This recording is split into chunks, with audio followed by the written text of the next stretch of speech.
Yes. Yeah. All right. Hello, everyone. We're here today to officially join the lives of Aaron and Paul. I'm honored, excited, and frankly a little nervous to be doing this. They asked me to say a couple things about them. I'm an old friend. My wife and I have been friends with Aaron and Paul for a very, very long time. And, I might mess this up. The cool thing about that, though, is that all the official stuff's already done, so I really can't mess it up too bad. But mostly, I'm just really happy to be here and talk about my friends. They're two of my most favorite people, and I was really excited when they asked me to officiate this. Part of the reason they asked me to officiate this is that about 3 years ago, I sort of nudged them two together at a vintage scooter rally by telling a white lie. Maybe I just sort of stretched the truth a little bit. I just sort of like whispered in one ear, whispered in the other ear, sort of like, hey, you should go talk to them. And here we are. Has anyone here ever built a fire like with wood and you add maybe a little bit too much gas? and then when you go to light it later, it kind of explodes and scares you a little bit. That's not unlike what it was like when Paul and Aaron first got together. It was a little explosive. I think everybody around was a little freaked out by just how much gas had been on this thing prior to set off. I was trying to do the best way to sort of express how it was in those early days when we first met, because I know we were all this is moving very quickly. So I called their moms and talked to them about it. Sue, Aaron's mom, told me, Aaron could not shut up about it. It got very annoying for everyone. And she said that love. Jody, Paul's mom, was like, Paul's typically very selective and independent. I was surprised he said they're talking about getting married and starting a family. He was never like that before. I gotta say, as old friends of both of theirs, I was surprised too. Their early meeting was very epic and kind of crazy at times. I haven't known them as long as their moms, of course, but I have known them for 8, 9 years or something like that. And I just want to tell you, I don't know how well you know both of them, but Paul and Aaron are very different people. I've known them long enough to kind of know they're very, very different people. Aaron's one of the sweetest, most giving people you ever meet. Almost to a fault. One of the sweetest people you'll ever meet. She really does wear her heart on her sleeve. I know that's a common saying, but Aaron's like a picture of it. She comes on strong. She's exactly who she is when you first meet her. She really doesn't filter things the first time you meet her. You get Aaron in a full picture the first time you talk to her. And she's a romantic. She's quick to a smile and even quick to cry, but it's in a sweet way. It's a very sweet kind of thing. Aaron is the kind of person that flies to Chicago, that's where I'm from, and visits friends shortly after meeting them just to get to know them a little bit better. She really values a relationship. Aaron's the kind of person that selflessly carries a child for a cup of food. Shout out to Kevin, Ray, and Kaya. Couldn't be here today. They called this morning. They can't hear you. You got it. But enough about it. Paul, very good old friend of mine. Paul's a happy bachelor. I know it's a weird thing to say already, but I'm keeping it real. They asked me to. He really does value his space, and he's super smart. Like his job is being super smart. My job is being super smart. But his job is being very super smart. He's really, really smart. His mom, unprompted, told me this story about when he wasn't even 2 years old. And there was they were at the breakfast table and there was a box of Rice Krispies. Not even 2. He starts spelling out Rice Krispies. R-I-C-E. He gets all the way through Rice Krispies and even adds the TM at the end. One time he was in a car and I forget who the family member was with him, but they go, there you go, grandmother. They didn't know the story. And they're like, oh, look, a duck. And he goes, no, that's not a duck. That's a mallard duck. So smart ass. He's very particular too, very particular kind of guy. When he first bought his house, I thought I was doing a friendly thing. I offered to come over and help him paint a wall.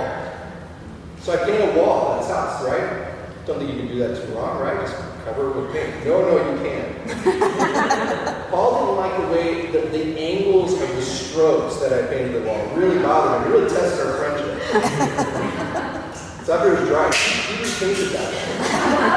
Just to make the strokes right. That's Paul. But Paul's not all spy. Paul's actually a really good guy. He's always been here. He's the first one I call when I need help. He'll drop anything and everything to be your friend, to take care of stuff. He was the first one to swing a hammer at my fixer-upper of a house. I was happy to jump in.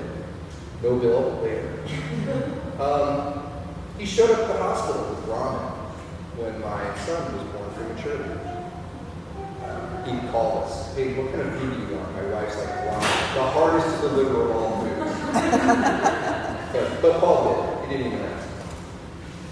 So, as different as Paul and Aaron sound, what's interesting about them being together is how alike they really are in the ways it really matters. Paul and Aaron are both doers. They both show up. Think about people in your life, how few you can rely on for that. They will show up. They're both opinionated, and they have no problem telling you what they think. Come on! And if the stories haven't shown that, they deeply value relationships, and they do the work to keep them together. That's paperwork. Oh, your relationship. I was being friends, but yes. So, Aaron's really nuts about Paul. Really crazy about him for right here. But you may be surprised to know that Paul is not Aaron's number one love. That belongs to Karen. Aaron's an 11-year-old son. Hi, Karen. When we were discussing this, I talked to both of them about like, what I would say or whatever. I got Aaron talking about what were the first moments that she sort of knew Paul was the one. And she said nothing means more to me than seeing the real relationship Paul is growing with Kieran. That's how she knew Paul was the right one. It was after the first time Paul hung out with Kieran and took him out on Lake Erie on a giant inflatable duck. All day long, apparently, it was a good time. Karen was sunburned and happy at the end of the day. If you want to know more about Paul and Karen's relationship, ask Paul and Karen about Beyblades. Ask Paul how much money he spent on Beyblades. Ask about rockets. Ask about how much money Paul spent on rockets. They go to rocket outings in fields in the middle of nowhere just to set off rockets together. It's something they share together and love. Like I said, Paul shows up. Like, Karen's into Beyblades, Kieran's into rockets, Paul's into Beyblades, Paul's into rockets. That's just the way it goes.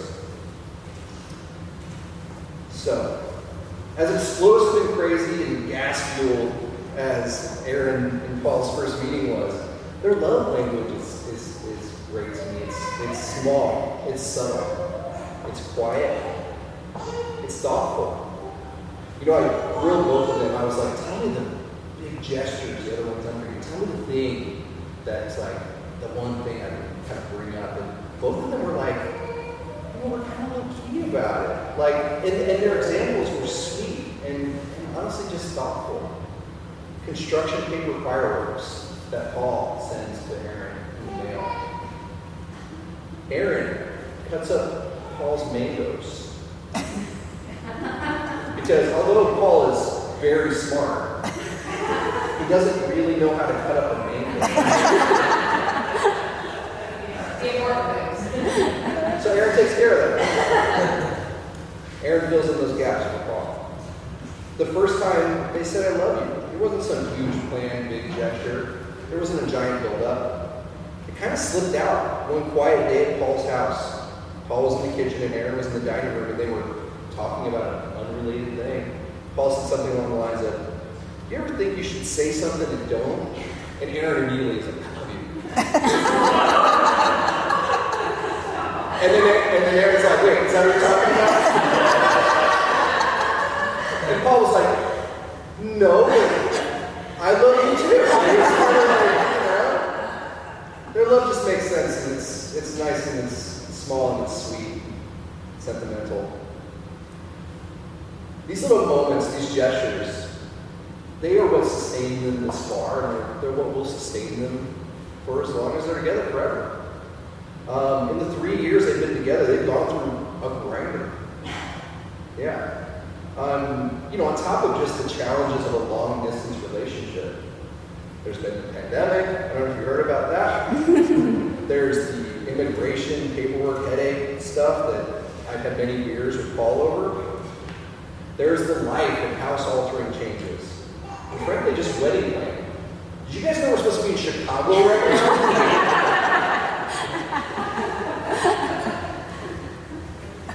I do. It would have been a shorter route. So, despite all that, here they stand before you today, ready to join their lives together in front of all their friends and invite you into their lives, to invite you here for that kind of support. But before we can do that, there's something we need to do first. Here's what I would tell them to face each other and join hands. You're already facing each other, so let's. There's that.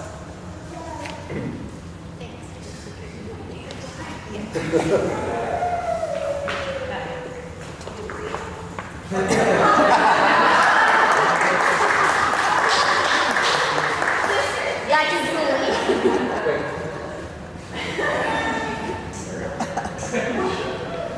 All right. Paul and Aaron, have you come here today of your own free will to declare your commitment to one another? Yeah. Do you promise to be there for each other in good and bad, to grow with and understand and respect one another during your life together? We do.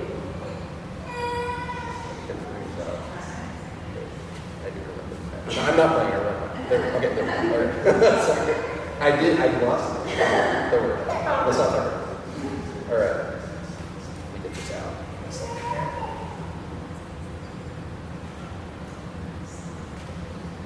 All right, so I have these rings in my hand. Look at them.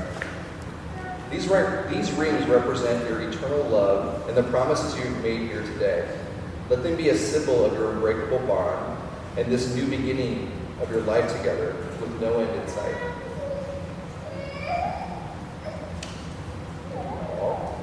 Please take them and place it on Aaron's hand. Repeat after me. With this ring, I messed up. With this ring, I promise to love and cherish you. I promise to love and cherish you To the end of my days. to the end of my days.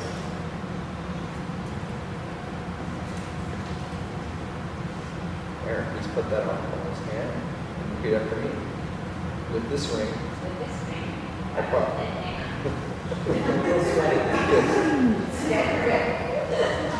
With this ring, I promise to love and cherish you to the end of my days. Paul, do you take Aaron as your wife? I do. Aaron, do you take Paul as your husband? By the power vested in me as your friend, I now pronounce you man and wife. It's time to smooch.